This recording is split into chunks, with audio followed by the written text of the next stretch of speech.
Assalamualaikum warahmatullahi wabarakatuh.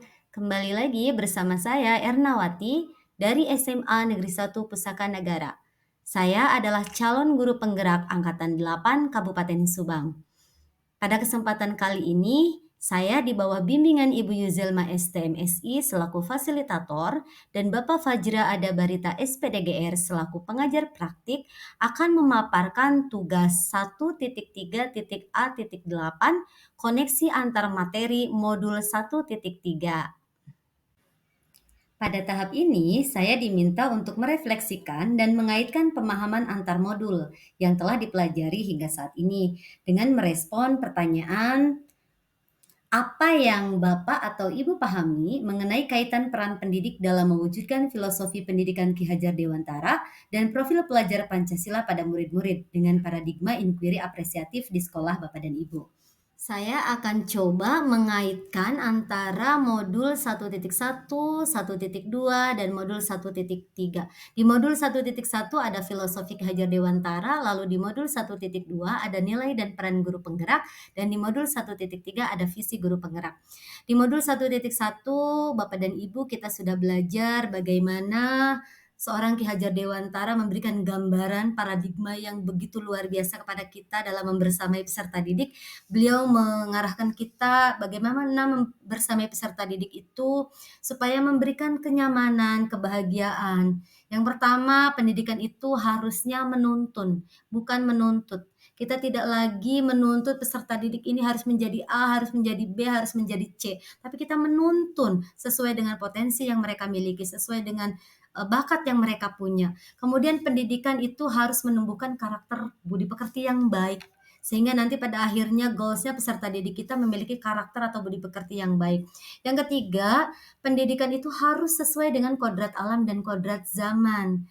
Zaman yang dulu dengan yang saat ini berbeda. Tantangan yang dihadapi peserta didik kita juga berbeda. Situasi kondisi alam peserta didik kita juga berbeda. Maka kita harus membersamai peserta didik dengan pendidikan yang sesuai dengan kodrat alam dan kodrat zaman. Lalu ada lagi kita selaku pendidik itu harus menerapkan trilogi pendidikan. Yang pertama, kita harus menjadi suri tauladan bagi peserta didik. Yang kedua, kita harus selalu menyemangati peserta didik. Dan yang ketiga, selalu memberikan dorongan semampu kita membantu peserta didik untuk apa? Untuk mencapai keselamatan dan kebahagiaan mereka. Nah, kita akan membantu peserta didik mencapai keselamatan dan kebahagiaannya dengan apa? Dengan nilai-nilai yang ada pada diri kita, yang harus kita miliki, yaitu diantaranya ada kolaboratif. Kolaboratif itu kemampuan kerja sama kita kan. Kemudian ada inovatif, inovasi. Kita harus senantiasa berinovasi dalam mendampingi peserta didik. Ada mandiri, mandiri itu adalah jiwa kita yang selalu mengupgrade diri, mengupgrade potensi. Lalu ada reflektif, kita selaku pendidik adalah sisi kurang dan sisi lebihnya. Maka kita senantiasa merefleksi setiap apa yang kita lakukan sehingga perubahan-perubahan baik itu terus tumbuh pada diri kita. Yang terakhir kita juga harus menerapkan nilai yang berpihak pada murid.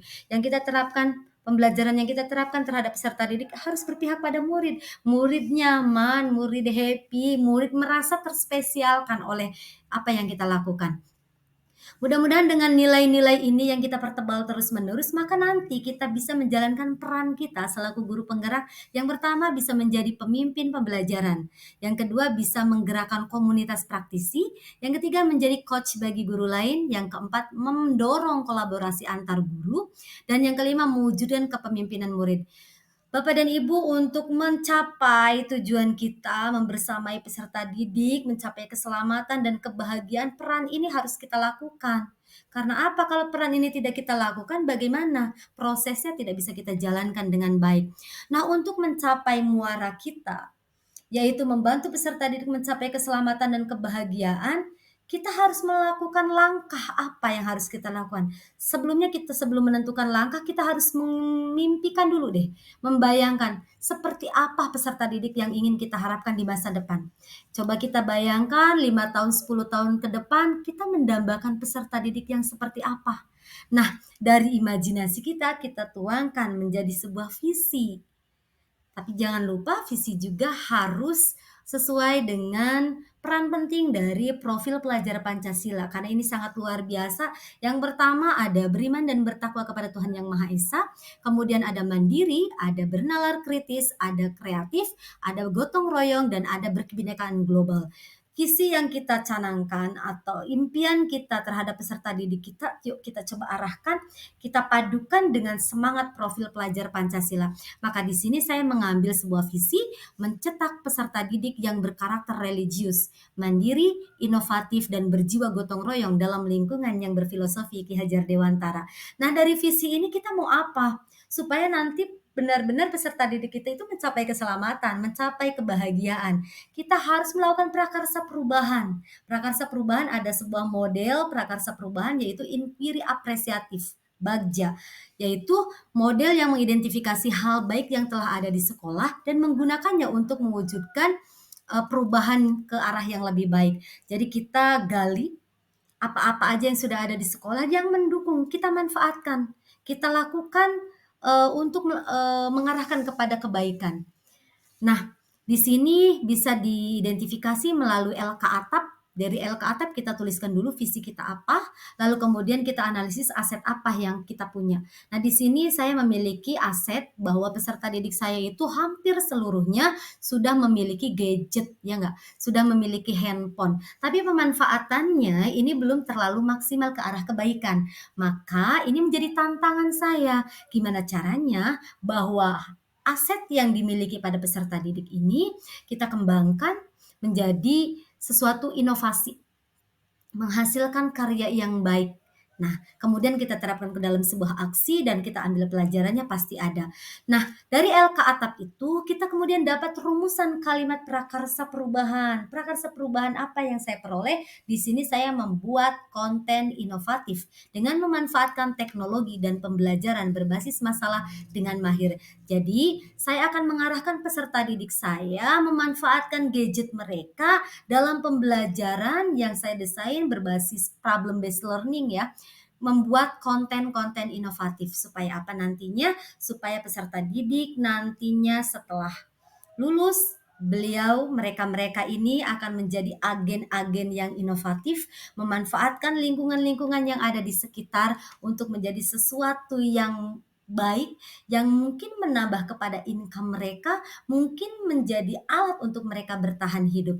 Nah, dalam membuat prakarsa perubahan itu juga ada alur yang harus kita lalui, yaitu model Bagja, metode Bagja. B yang pertama ada buat pertanyaan utama. Kita tentukan nih pertanyaan-pertanyaan yang akan menentukan arah penelusuran kita seperti apa. Lalu kemudian ada A, ambil pelajaran. Ambil pelajaran yang mana? Kita ambil pelajaran yang ada pada diri kita, apa sih yang sudah kita miliki yang akan membantu proses tercapainya prakarsa perubahan. Kemudian selain dari diri kita juga ambil pelajaran dari rekan sejawat, kemudian dari komunitas mungkin atau dari kelompok, bahkan dari peserta didik kita yang mungkin sudah mahir dalam membuat konten untuk dibagikan kepada peserta didik yang lain gitu kan ya. Kemudian ada G, gali mimpi. Nanti kita membuat narasi tentang kondisi yang ideal setelah prakarsa perubahan itu dilakukan. Apa saja yang kita harapkan. Nah, ada J dari metode Bagja itu ada J, jabarkan eksekusi. Jadi kita menjabarkan proses eksekusi prakarsa perubahannya seperti apa? Siapa aja yang akan kita libatkan? Bagaimana prosesnya? Bagaimana alurnya? Lalu yang terakhir ada atur eksekusi. Kita mengatur waktu-waktunya. Kapan prakarsa itu dimulai? Kapan tenggat waktu dari selesainya prakarsa itu? Dan kita membuat timeline, jadwal, schedule-nya. Prakarsa itu akan goal atau selesai. Dan bagaimana proses pemantauannya itu diatur eksekusi. Nah, dari sini saya membuat prakarsa perubahan tadi seperti disampaikan, membuat konten inovatif dengan memanfaatkan teknologi dan pembelajaran berbasis masalah dengan mahir. Mudah-mudahan dengan prakarsa perubahan ini diharapkan nanti akan mencapai kepada visi yang kita harapkan. Ketika peserta didik saya sudah mampu membuat konten inovatif, ini juga akan menuju kepada visi, yaitu mencetak peserta didik yang berkarakter religius, yang mandiri, yang inovatif, dan berjiwa gotong royong dalam lingkungan yang berfilosofi Ki Hajar Dewantara. Ketika visi itu sudah tercapai, sejatinya itu adalah tujuan juga kepada membantu peserta didik mencapai keselamatan dan kebahagiaannya.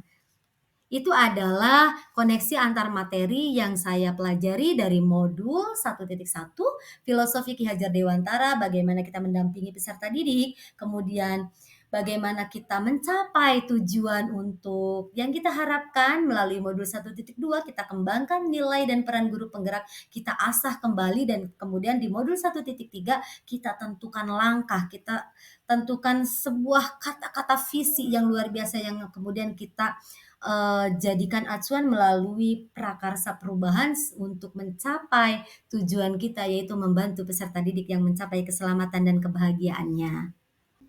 Selanjutnya, alur pemantik yang kedua pada sesi ini adalah revisi dan rumuskan dengan penuh keyakinan visi yang telah Bapak atau Ibu buat berdasarkan jawaban pertanyaan di atas, jawaban pertanyaan sebelumnya, ke dalam sebuah visi yang membuat Bapak atau Ibu bersemangat ketika membacanya dan menggerakkan hati setiap orang yang membacanya. Sebelumnya, visi guru penggerak yang telah saya buat adalah mencetak peserta didik yang berkarakter religius, mandiri, inovatif, dan berjiwa gotong royong dalam lingkungan yang berfilosofi Ki Hajar Dewantara. Dan rumusan visi yang baru yang saya buat yaitu terwujudnya peserta didik yang berkarakter religius, gotong royong, mandiri, inovatif, dan berwawasan global. Demikian pemaparan saya terkait koneksi antar materi modul 1.3. Thank you for watching. Don't forget to like, comment, and subscribe. Wassalamualaikum warahmatullahi wabarakatuh.